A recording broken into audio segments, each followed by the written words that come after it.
एक मित्र पूछते हैं, आध्यात्मिक साधना में ब्रह्मचर्य का कितना मूल्य है। देखिए, ये एक ऐसा प्रश्न है जो व्यक्तिगत मान्यताओं से जुड़ा है, इसका कोई आधार नहीं है। ब्रह्मचर्य में कई लोग बड़ा मूल्य मानते रहे हैं तो उनके लिए वो मूल्यवान हो गया। कई लोग उसमें मूल्य नहीं मानते रहे तो उनके लिए वो गैर जरूरी बना रहा। वस्तुतः देखा जाए, आध्यात्मिक साधना में ब्रह्मचर्य एक गैर जरूरी बात है।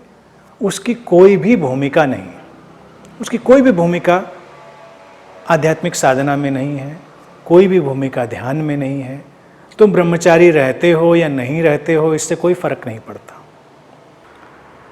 लेकिन फिर ऐसा क्यों होता है कि भारत जैसे गहरे आध्यात्मिक देश में ब्रह्मचर्य का इतना बोलबाला रहा।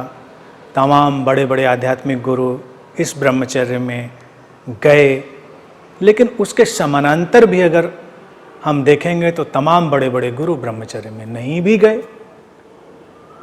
हालांकि मैं हमेशा से ये मानता रहा हूँ कि ब्रह्मचर्य शब्द जो है भारत में एक अद्भुत शब्द है, यानी कि ब्रह्म जैसी चर्या, यानी कि ब्रह्म जैसा जीवन, गॉडली लाइफ। उसका सेक्सुअल एक्टिविटी से कितना रिश्ता है, कितना नहीं है, ये तो इंटरप्रिटेशन और व्याख्या पर निर्भर करता है। और हर चीज एक इंटरप्रिटेशन है। मान लीजिए, मेरे इंटरप्रिटेशन में ब्रह्मचर्य का अर्थ एक गॉडली लाइफ है, ब्रह्म जैसी जीवन शैली है, परमात्मा जैसी जीवन शैली है। उसमें सेक्सुअल एक्टिविटी के होने ना होने के कोई मायने नहीं। लेकिन किसी व्यक्ति के इंटरप्रिटेशन में ब्रह्मचर्य इंटायरली सेक्सुअल एक्टिविटी से दूर रहने का ही नाम है। तो ये अपनी अपनी व्याख्याएं हो सकती हैं, उनके टकराव हो सकते हैं।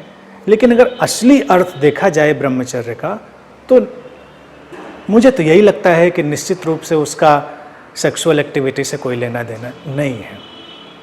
लेकिन कई लोग ये प्रश्न पूछते हैं कि अच्छा, तो फिर इतने महान संतों ने इसकी चर्चा क्यों करी? क्योंकि इसके पीछे कुछ बातें उनको समझना उपयोगी होगा। एक तो सेक्स जो है व्यक्ति के जीवन में, यानी कि जो सेक्सुअल एनर्जी है व्यक्ति के जीवन में, वो नैसर्गिक है, प्रकृति के द्वारा दी गई है। और जो व्यक्ति के अंदर सेक्सुअल ड्राइव पैदा होता है या सेक्सुअल इन्वॉल्वमेंट पैदा होता है, वो एक नैसर्गिक सम्मोहन है, प्राकृतिक सम्मोहन है। अतीत में जब भी व्यक्ति ने होश संभाला होगा, मैं समझता हूँ उसको लगा होगा कि ये एक ऐसी प्रक्रिया है उसके अंदर जो उसके नियंत्रण में नहीं है। जब जागती है तो व्यक्ति उसके साथ बहता है। तो जब व्यक्ति को अपने आप के ऊपर विजय पाने की भावना पैदा हुई होगी, जो कि एक आध्यात्मिक विकास की यात्रा का पड़ाव निश्चित रहा, स्वयं के ऊपर विजय पाना, तो स्वयं के ऊपर विजय पाने में काम भावना के ऊपर, यानी कि सेक्सुअल ड्राइव के ऊपर विजय पाना भी एक बात उसमें शामिल हो गई। इसी तरह से क्रोध के ऊपर विजय पाना, अपने लोभ के ऊपर विजय पाना, अपने मोह के ऊपर विजय पाना, जितनी भी भावनाएं कही जाती हैं साधना में जो व्यक्ति को परेशान करती हैं, वो नैसर्गिक इम्पल्स हैं, नेचुरल इम्पल्स हैं। उनमें व्यक्ति बहुत नियंत्रण नहीं कर पाता। लेकिन बाकी चीज़ों को तो हटा भी दें, चलिए क्रोध को हटा दें, उसके लोभ मोह और तमाम चीज़ों को हटा दें। काम वासना ऐसी रही जिसके बिना भी व्यक्ति नहीं रह पा रहा था और उसके साथ भी नहीं रह पा रहा था, क्योंकि उसके साथ होने की तमाम अड़चन है। साथ होने की शारीरिक अड़चनें हैं, मानसिक अड़चनें हैं, भावनात्मक अड़चनें हैं, आर्थिक अड़चनें हैं, सामाजिक अड़चनें। क्योंकि जब भी किसी प्रक्रिया में दो लोग शामिल होंगे तो तमाम तलों की समस्याएं एक साथ खड़ी हो जाएंगी। और लोगों को लगा कि समस्याएं तो बड़ी उलझन पैदा करती हैं, भाई समस्याओं के चलते हुए तमाम तरह की दिक्कतें पैदा हो जाती हैं। तो तमाम लोगों के लिए आसान रास्ता लगा कि हम उससे हट ही जाते हैं, इस प्रक्रिया से हटने की कोशिश करते हैं जिससे हम उन अड़चनों से बच जाएं। और हटने की प्रक्रिया में हम उस नैसर्गिक सम्मोहन से बाहर होने की कोशिश भी कर रहे थे। और व्यक्ति जब उससे हटता है तो उसके अंदर एक ये भावना भी पैदा होती है कि मैंने कुछ ऐसा किया जो हटके था, जो ऐसी चीज थी संभव नहीं जान पड़ती थी, लेकिन फिर भी मैं उसको कर पाया। तो ये निश्चित रूप से मेरे अंदर एक बड़ी विजय की बात है। ये भावना है। और देखा जाए ये मेंटल सजेशन है। सेक्सुअल एक्टिविटी का होना या ना होना इसमें मायने नहीं रख रहा है।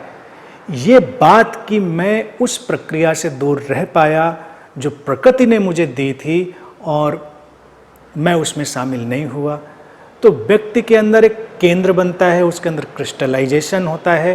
वो मेंटल क्रिस्टलाइजेशन है, वो मानसिक ठहराव है। सेक्सुअल एक्टिविटी का उसमें कोई भी सरोकार नहीं है। ये बात समझ लें, क्योंकि वो प्रक्रिया थी, उस प्रक्रिया से आप उलझे हुए थे, उससे आप आगे नहीं जा पा रहे थे। फिर किसी प्रकार आपने अपने मन को संतुलन दिया, उसको सुझाव दिए और मन के संतुलित सुझाव के साथ आप उससे अलग हटे, तो ये ब्रह्मचर्य की प्रक्रिया बनी।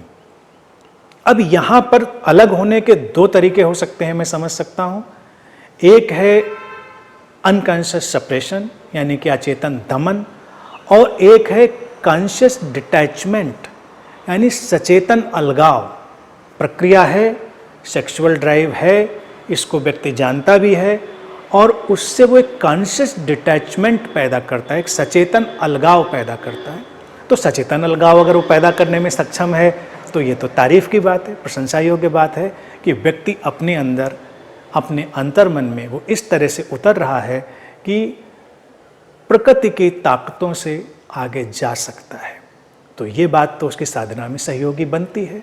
अगर वो कॉन्शियस डिटैचमेंट में जाएगा तो जो ब्रह्मचर्य है, अगर वो कॉन्शियस डिटैचमेंट का हिस्सा है तो सहयोगी बन जाएगा, उसके अंदर क्रिस्टलाइजेशन पैदा करेगा।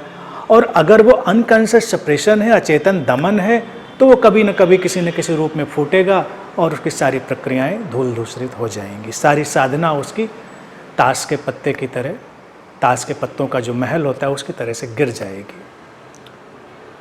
लेकिन दोनों स्थितियों में जब व्यक्ति इस प्रयास में है तो जो सेक्सुअल ड्राइव के साथ एक सजेस्टिबल सिचुएशन है, जो सम्मोहन की अवस्था बन रही है और वो सुझाव अपने अंदर डालना, वो मायने रखता है।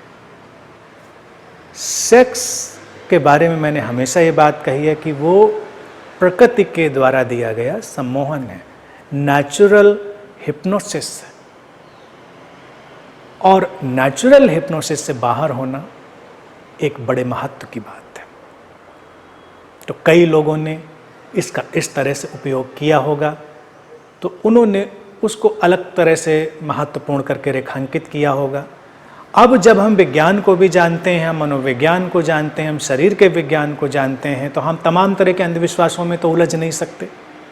तमाम तरह की बातों को तो हमें अब समझ ही लेना पड़ेगा।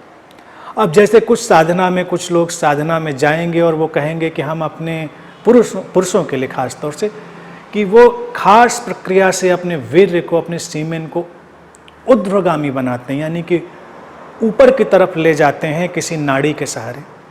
और अब हम पूरी तरह शरीर विज्ञान को जानते हैं।